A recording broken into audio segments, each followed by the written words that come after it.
Maricel Perolino. This is my testimony. Since I was young, hindi pa ako nakikilala na masyado ni God. Tapos, age of 13, nasaktan ako ng papa ko. Sinampal ako ng 2 beses. Then, nag-try ako ng mag-suicide. After all, may cousin akong pumunta sa akin. Siya yung naging, naging anghel. Biniro niya ako, nasa na ako ng puno ng niyog. Umakyat na ako ng puno ng niyog kasi mag-suicide na ako kasi hindi ko kaya yung ginawa ng papa ko kasi nasampal ako sa maraming tao. Afterward, 3 days ako hindi umuwi sa bahay. Then, napunta ako sa bahay ng tiyuhin ko. 3 days ako doon natulog. Pagka alam ko na si mama ay aalis papuntang city, tumakas din ako. Sumabay ako sa sasakyan. Tapos, doon na kami nagkita sa city ng nalaman ni mama na doon ako sa city kasi nakita niya ako sa pagbaba niya. Sumabay ako pagbaba niya. After all, nagtrabaho ko ng 5 years sa Bacolod. Hanggang namatay yung nalagaan kong matanda. Then, umuwi din ako sa amin. Nag-asawa. Pumasok ko sa school pero hindi na ako napagtapos kasi hindi na ako sinuportahan ng mama at papa ko sa pag-aaral. Kaya, ayun, umalis ako. Yung asawa ko ngayon, yun ang boyfriend ko. 3 months kaming mag-boyfriend. Pinaalam niya ako sa papa ko na asasawahin niya sa papay at saka yung grand uncle ko yung kinausap. Afterward, nagkaroon kami ng anak, yung si Princess namin. After all, 3 years na yung anak ko, nag-service ako bilang lector sa Catholic. Bago ako, 3 years din ako naging lector. Then, nag-abroad ako papuntang Saudi. 3 years ako sa Saudi din nagtrabaho. Hindi din masyado yung faith ko. Wala pa talagang faith masyado. After all, nahirapan talaga ako sa Saudi kasi yung amo kong babae medyo masama yung ugali. 4 months kami pag 4 months ko doon, nag-away kami. Nireport ko sila sa embassy. After all, natapos ko rin ng 3 years and 3 months. Kasi na-expire yung visa ko, kaya pauwi ako bigla. And then, pero yung faith ko, hindi pala talaga yung matibay. Hindi pa talaga matibay ni God.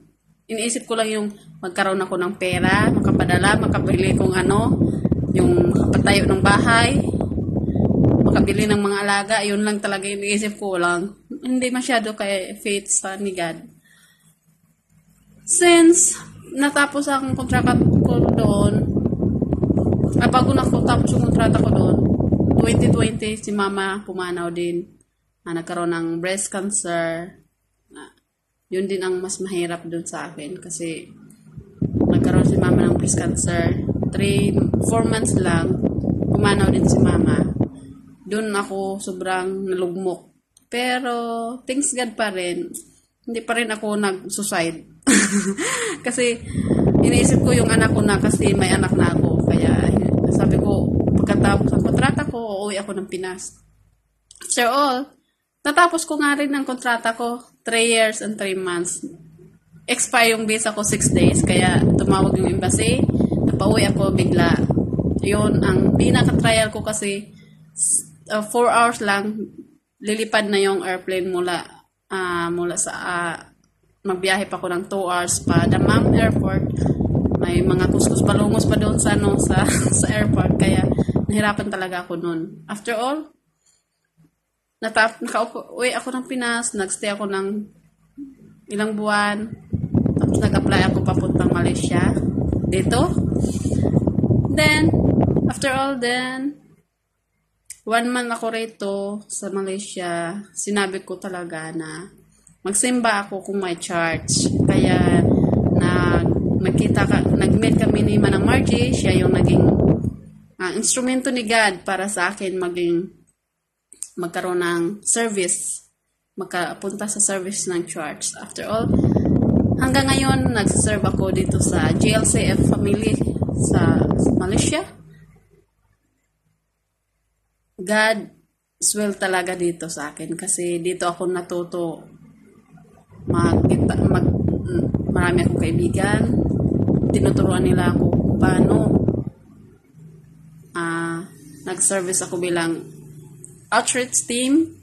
Naging member ako, tapos yung ano nila sa akin, yung pagtanggap, welcome nila sa akin is warm and loving. Thanks sa aking mga family GLCF. Once again, this is Marcel Parolino. This is my testimony. God's will, I do my best to serve God. This is me. Na siya talaga yung bumigay sa akin ng lakas at paniniwala sa Kanya. Ngayon, nagsiserve na ako sa Kanya. Siya ang bahala sa akin kung saan ako niya dadalhin. God provide me everything. Sa aking naging talent, sana siya ay bigyan pa niya ako ng strength sa pagkanta, sa worship. At saka sa bago kong hobby ngayon na magigitara, sana bigyan ako ni God ng God's strength. Thank you. Bye.